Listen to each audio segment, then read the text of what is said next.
اپنے علاقے کی بڑی معتبر اور بڑی متحرک شخصیت حضرت مولانا مفتی ظفر عالم صاحب قاسمی دامت برکاتہ کو دعوت سخن دینے جا رہا ہوں۔ اس شعر کے ساتھ نکاح بلند سکون دل نواز چار پرسوس، یہی ہے رہتے سفر میرے کاربار کے لیے حضرت مولانا مفتی ظفر صاحب قاسمی دامت برکاتہ دائز پر تشریف۔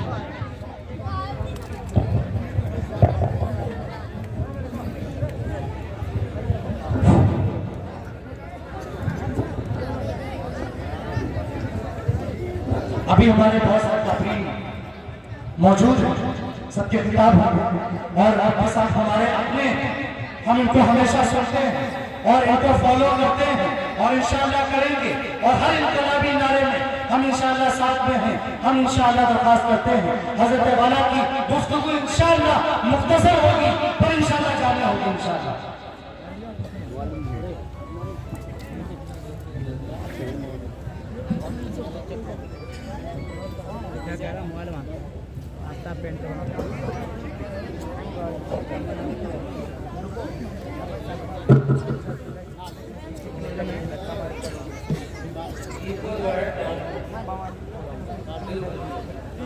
نارمل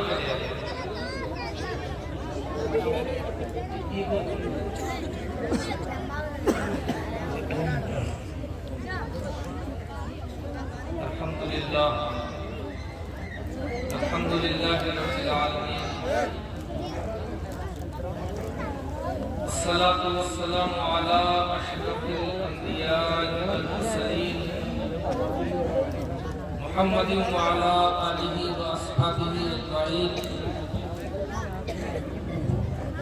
اما بعد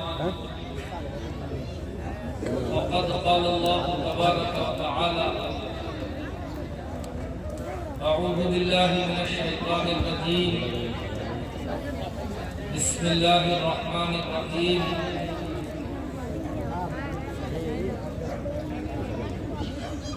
هو الذی ارسل رسولہ بالہدی ودین الحق لیظہرہ علی الدین کلہ، وقال اللہ تبارک وتعالی وَأَنزَلْنَا إِلَيْكَ الذِّكْرَ لِتُبَيِّنَ لِلنَّاسِ مَا نُزِّلَ إِلَيْهِمْ، وقال النبي صلى الله عليه وسلم خيركم من تعلم القرآن وعلمه، أو كما قال صلى الله تعالى عليه وسلم۔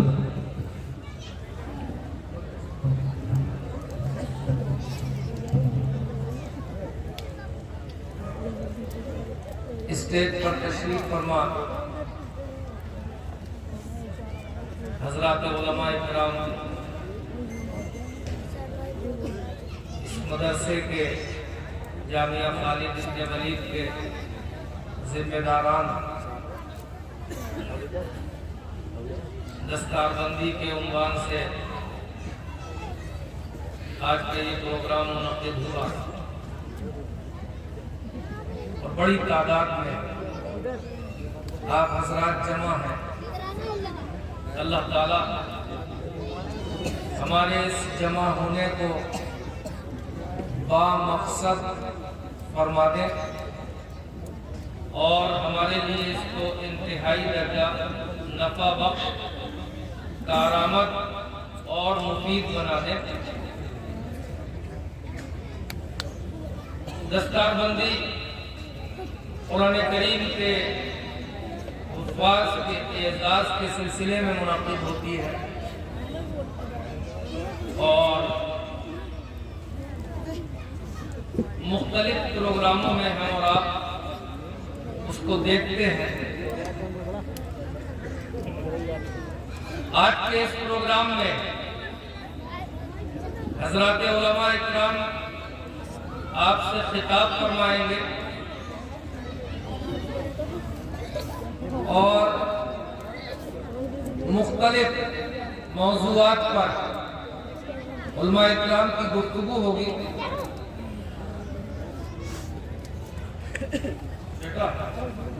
پیچھے بیٹھ جاؤ, یہیں بالکل سامنے ہی بات کرو گے تو کتنی مناسب.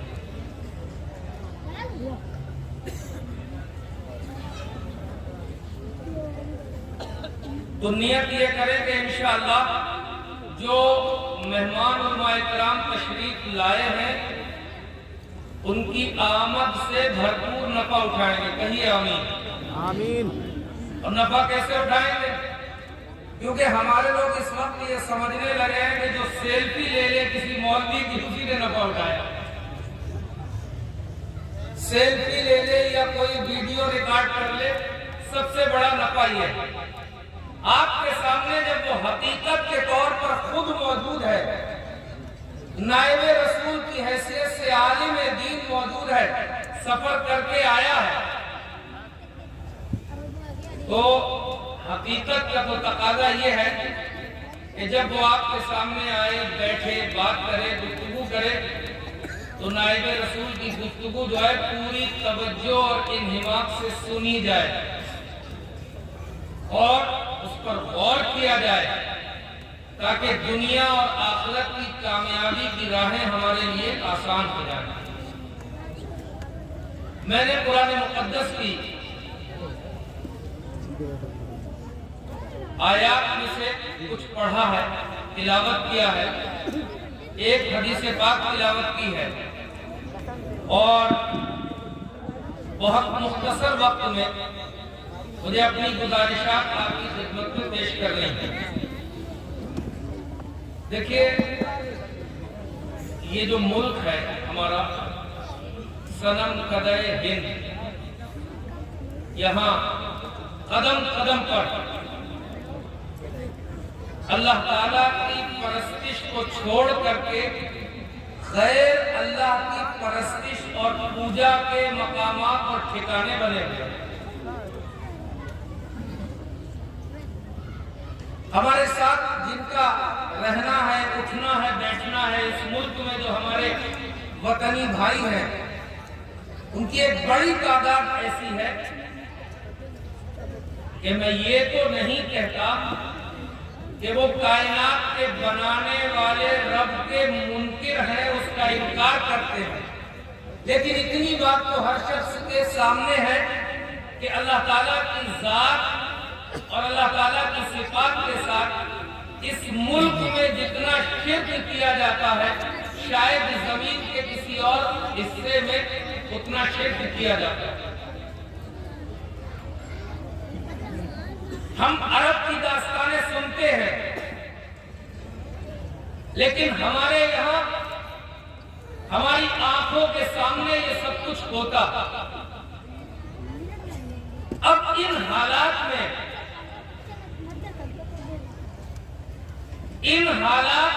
مسلمان یہاں ہیں اور انشاءاللہ قیامت کی صبح تک رہیں گے. کہیے انشاءاللہ. یہاں ان حالات میں قرآن ہے, نبی کی سنت ہے, نبی کی شریعت ہے, صحابہ کا کردار زندہ و جاوید ہے, اکابرین کی تگوتاز اور ان کی قربانیوں کی داستان یہاں محفوظ ہے. یہ وہ سرزمین ہے کہ ایک طرف اگر یہ کفر و شرک سے بھری ہوئی ہے تو دوسری طرف اس زمین کی عظمت کا معاملہ یہ ہے کہ جب عرب سے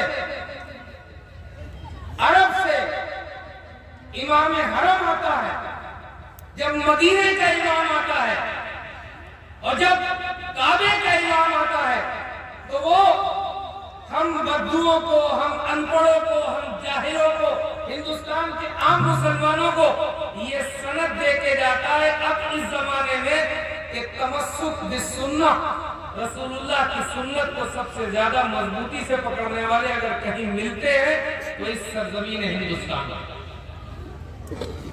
یہی سچائی ہے. میں اگر یہ بات پھیلاؤں تو اسی بات پہ وقت صرف ہو جائے. یہ کتنی بڑی شہادت ہے کہ علماء عرب اور ان میں بھی وہ ممتاز شخصیات جنہیں اسلام کے دو اہم مرکزوں کی امامت حاصل ہے، وہ ہندوستان آتے ہیں اور یہ اعلان کر کے جاتے ہیں کہ تمسک بسنہ، رسول اللہ صلی اللہ علیہ وسلم کی سنتوں کی مضبوطی، اس پر عمل پیرا ہونا، ان کا اہتمام جتنا ہندوستان کی سرزمین پر ہے اتنا کہیں اور ہم نے نہیں دیکھا۔ اس احسان پر جو اللہ تعالیٰ نے ہندوستانی مسلمانوں پر فرمایا کہ آج مضبوطی کے ساتھ سنت سے ہمارا رشتہ جڑا ہوا ہے، ہم اس احسان کا جتنا شکریہ ادا کریں اتنا کم ہے کہ اللہ سبحانہ و تعالیٰ نے اس صنم قدائے ہند میں اپنے آخری اور محبوب پیغمبر کی سنتوں کا متبع اور پیروکار بنا کر کے ہمیں پوری دنیا کے سامنے یہاں موجود رکھا ہے، اور انشاءاللہ حالات کچھ بھی ہوتے رہے ہم اپنی اس قیمتی چیز سے دستبردار ہوں گے۔ اس کے لیے جان لینا پڑے تو جان دیں گے انشاءاللہ۔ اگر اس کے لیے عزت و آبرو کی قربانی وہ دے دی جائے گی، مال کی قربانی وہ دے دی جائے گی، جان کی قربانی وہ دے دی جائے گی، لیکن ہم اپنے محبوب حضرت محمد صلی اللہ علیہ وسلم کی سنتوں سے اپنا رشتہ کمزور نہیں ہونے دیں گے، ان سے اپنا تعلق کمزور نہیں ہونے دیں گے۔ یہی وہ دولت ہے، اتنے پس منظر کے بعد یہی وہ دولت ہے جو ہندوستان میں اس وقت ہمارے دشمن مٹانا چاہتے ہیں۔ وہ یہ چاہتے ہیں کہ آپ نماز پڑھیں انہیں تکلیف نہیں، آپ مسجد بنائیں انہیں تکلیف نہیں، آپ مدرسہ بنائیں انہیں تکلیف نہیں، آپ قرآن پڑھیں انہیں تکلیف نہیں، لیکن نظر مسلمان نہ آئے، مسلمان نظر آئے، یہ بڑی تکلیف کی بات ہے۔ یہ جو لڑائی ہے جو اس وقت ملک میں ہے اور آپ لڑ رہے ہیں، یہ ہماری شناخت اور پہچان کے مٹا دینے کی لڑائی ہے۔ اس لیے نیت جو ہے انشاءاللہ کہ اب تک اگر خدا کے دشمنوں کی شکلیں بنائی ہیں، داڑھی نہیں رکھائی ہے، تو اب جو لوگ مٹا دینا چاہتے ہیں تہذیبی شناخت کو ہماری، ہم اس سے زیادہ اپنے نبی کی سنت اپنے چہرے پر لا کر اپنے چہرے کو اپنے نبی جیسا بنائیں گے۔ ہم اپنی ایک ایک ادا سے یہ ثابت کریں گے کہ آپ محنت کتنی بھی کر لیں، آپ محنت کتنی بھی کر لیں، آپ کوشش کتنی بھی کر لیں، لیکن ہم اس قوم کا حصہ ہیں کہ آپ ہمیں مٹانے میں کامیاب نہیں ہوں گے۔ ہمارے اردو کا کوئی شاعر کہتا ہے، ایسے ہی باہمت لوگوں کی حوصلہ افزائی کرتے ہوئے وہ یہ کہتا ہے کہ اے وقت ہم کو کھوکھلی دیوار مت سمجھ، اے وقت ہم کو کھوکھلی دیوار مت سمجھ، صدیوں سے زلزلوں کے مقابل میں۔ تو ایک بات اور کہیں آپ، ہمارے لوگ یہ سمجھتے ہیں، یہاں علماء بھی بیٹھے ہیں، میں طالب علمانہ گزارش کر رہا ہوں، ہمارے لوگ یہ سمجھتے ہیں یار نماز پڑھتے ہیں، دعا مانگتے ہیں پانچوں وقت، جو جماعت میں جاتے ہیں وہ کہتے ہیں چلا بھی لگاتے ہیں، جو لوگ گشت کرتے ہیں وہ کہتے ہیں گشت بھی کرتے ہیں، جو لوگ زکات دے رہے ہیں وہ کہہ رہے ہیں زکات بھی دیتے ہیں، جو لوگ مدرسوں کی مدد کرتے ہیں وہ کہہ رہے ہیں مدرسوں کی بھی مدد کرتے ہیں، جو مسجدیں بنوانے میں لگے وہ کہتے ہیں یہ بھی کر رہے ہیں، جو غریب بچیوں کی شادی کا اہتمام کرتے ہیں وہ کہتے ہیں یہ بھی کر رہے ہیں، جو اور خیر کے کام کرتے ہیں وہ کہتے ہیں وہ یہ بھی کر رہے ہیں، اور پھر ہم اس سے آگے بڑھ کر کے کہتے ہیں کہ ہم تو کسی کو نقصان پہنچانا چاہتے ہی نہیں، پیاسوں کو پانی پلاتے ہیں، جنہیں راستہ نہیں معلوم ہے ان کو راستہ بتلا دیتے ہیں، بھوکوں کو کھانا کھلانے کا انتظام کر دیتے ہیں، اتنے اچھے اچھے کام کرتے ہیں یار، پھر بھی بڑی مصیبت ہے لوگ ہم سے جلتے کہتے ہیں، یہ سوچتے ہیں۔ اچھا کتنے لوگ سوچتے ہیں؟ یہ ہم جب بیٹھ کر کے سوچتے ہیں کہ زکات بھی پوری دے رہا ہے، صدقہ فطر بھی ادا کر رہا ہے، اور بھی خیر خیرات کے کام کر رہا ہے، نماز بھی پڑھ رہا ہے، علماء اکرام کی باتیں بھی سن رہے ہیں، مسجدیں بھی بنا رہے ہیں، مسلسل مدرسے بھی بنا رہے ہیں، لیکن یار یہ اتنے دشمن کیوں ہیں؟ ہم تو سارے اچھے اچھے کام کر رہے ہیں، یہ اتنی دشمنی ہے ہی کیوں؟ اصل میں ہم نے اسلام کو سمجھنے کی کوشش نہیں کی، اسلام ایک نظام ہے، اسلام ایک دستور ہے زندگی کا، اور جو چیز نظام ہوتی ہے، جو دستور ہوتا ہے، تو اس کے مقابلے پر جو چیزیں ہوتی ہیں وہ اس نظام اور دستور کو مٹانا چاہتے ہیں۔ آپ زیادہ اچھے ہیں اسی لیے تو لوگ آپ کو مٹانا چاہتے ہیں، کیونکہ اگر آپ کی اچھائی دنیا میں پھیلتی رہی تو یہ برا نظام مکڑی کے جالے کی طرح صاف ہو جائے گا۔ اس لیے یہ ساری پھڑپڑاہٹ اس بات کی ہوتی ہے کہ اس اچھے نظام کو مٹا دیا جائے اور یہ مکڑی کے جالے والا کمزور باطل نظام قائم کر دیا جائے۔ مسلمانوں یہ نیت کر لو کہ جب تک ایمان و اسلام پر رہو گے جمے ہوئے تو اس طرح کی تمام مصیبتوں و مشکلات کا سامنا کرنا پڑے گا۔ یہ کہنا چھوڑ دو کہ یار نماز کے بعد بھی پریشانی، یار زکات دینے کے بعد بھی پریشانی۔ آپ یہ بتلاؤ، ہم میں سے آپ میں سے کوئی بھی اللہ کے نبی کے مقابلے میں اخلاق پر کہیں ٹھہرتا ہے؟ غریبوں کی جو ہمدردی امام الانبیاء کو تھی، ہمارا کوئی ولی بڑے سے بڑا، کوئی عالم، کوئی مفکر، کوئی اپنے وقت کا مجدد کیا محمد رسول اللہ کے کسی ادنی عمل کے قریب بھی ٹھہرتا ہے؟ نہیں ٹھہرتا۔ پھر حضور کی سیرت پڑھو، 27 تو وہ لڑائیاں ہیں جن میں اللہ کے نبی نے شرکت فرمائی۔ کتنی لڑائیاں؟ 27 وہ لڑائیاں ہیں جن میں اللہ کے نبی نے خود شرکت فرمائی۔ مکے سے آپ کو نکالا کس لیے گیا؟ آپ سیرت کا وہ واقعہ پڑھیں کہ جب مکے والے جمع ہو کر کے آئے اور یہ کہا کہ محمد تمہاری عادتیں اچھی لگتی ہیں، تمہارا کردار اچھا ہے، ہم تمہیں اپنا بادشاہ بنانے پر راضی ہیں۔ ہم اس بات پر راضی ہیں کہ عرب میں کوئی خوبصورت لڑکی تم کو چاہیے تو تمہارے قدموں میں لا کے رکھے، تمہیں جتنا مال چاہیے مال لا کے دے دے، تمہیں جتنا خزانہ چاہیے خزانہ لا کے دے دے۔ کوئی خواہش ایسی ہو بتاؤ، ساری خواہشیں تمہاری پوری کر دی جائیں گی۔ بس اتنا چاہتے ہیں کہ تم اپنے خدا کو مانو۔ ہم یہ نہیں کہتے کہ ہمارے خدا کو مانو، تم اپنے خدا کو مانو، لیکن یہ ہمارے والوں کو غلط نہ بتاؤ، ہمارے والوں کو غلط نہ بتاؤ۔ یہ نہ کہو کہ اس کائنات کا بنانے والا ایک اللہ، یہ نہ کہو کہ نظام عالم کا چلانے والا ایک اللہ، یہ نہ کہو کہ یہ جتنے بھی رکھے ہیں یہ باطل معبود ہے، اس سے کچھ نہیں ہوتا۔ بس اتنی سی بات ہماری مان لو۔ تو حضور پاک صلی اللہ علیہ وسلم نے کیا جواب دیا تھا؟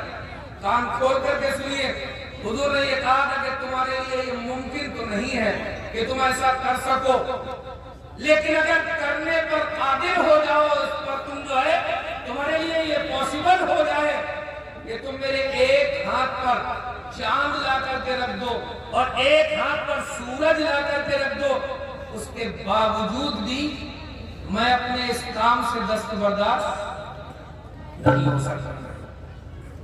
یہ دنیا میں جتنی بھی لڑائی ہے، جتنی جدوجہد ہے، یہ آپ کی نمازوں سے نہیں نپٹے گی۔ ہاں آپ بدل جائیں، اسلام چھوڑ دیں، آپ اسلام سے پھر جائیں، ختم ہو جائے گا معاملہ۔ لہذا یہ طے کرو کہ انشاءاللہ ہم لا الہ الا اللہ محمد رسول اللہ پر ہر قربانی دینے کے لیے تیار تھے، ہیں اور رہیں گے انشاءاللہ۔ یہ جو لوگ سمجھتے ہیں، یہ جانتے نہیں ہیں، یہ ہمارے مشن، ہمارے مزاج، ہمارے دین کی حقانیت کو پہچانتے نہیں ہیں۔ یہ سمجھتے ہیں کہ تھوڑا سا دباؤ ڈالیں گے مسلمان جو ہے بتاشے کی طرح بیٹھ جائیں گے، مسلمان دب جائیں گے۔ ہم ان سے یہ کہتے ہیں کہ یہ دور اپنے براہین کی تلاش میں ہے، صنم کدا ہے جہاں لا الہ الا اللہ، اگرچہ بت ہے جماعت کی آستینوں میں، مجھے ہے حکم ازاں لا الہ الا اللہ۔ نقش توحید کا ہر دل پہ بٹھایا ہم نے، زیر خنجر دیے پیغام